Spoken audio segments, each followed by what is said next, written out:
నేను మొన్న ఉగాది నాడు కూడా చెప్పిన, సర్వోదయం జరగాలి తెలంగాణలో, సర్వులకు ఉదయం రావాలి, అందరి జీవితాల్లో వెలుగులు నింపాలి, సర్వోదయ తెలంగాణ రావాలి, దానికోసమే కొత్త పార్టీ రావాలని చెప్పి మేము బలంగా నమ్మినాం. నేను తెలంగాణ బిడ్డగా తెలంగాణ జాగృతి అనేటటువంటి స్వచ్ఛంద సంస్థ ద్వారా తెలంగాణ ఉద్యమంలో గత 20 సంవత్సరాలలో మీ కండ్ల ముందే నేను పనిచేశాను. అనేక అంశాల మీద కొట్లాడినాం. రాష్ట్రం రాకముందు కొట్లాడినాం, రాష్ట్రం వచ్చినాక కొట్లాడినాం. ఈ అంశాలన్నీ కూడా మీకు తెలుసు, మీ కళ్ళ ముంగట్నే ఉన్నాయి.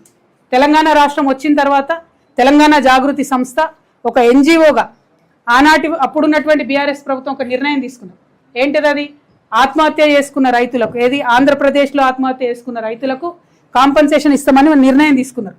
అయితే ఆ లిస్టులో ఒక 300 మంది రైతులు మిస్ అయితే తెలంగాణ జాగృతి ఆ బాధ్యతను తను తీసుకొని ప్రతి జిల్లాలో ఉండేటటువంటి ఆ 300 మంది రైతులకు 4 సంవత్సరాల పాటు 2500 రూపాయలు పెన్షన్ ఇచ్చినాం.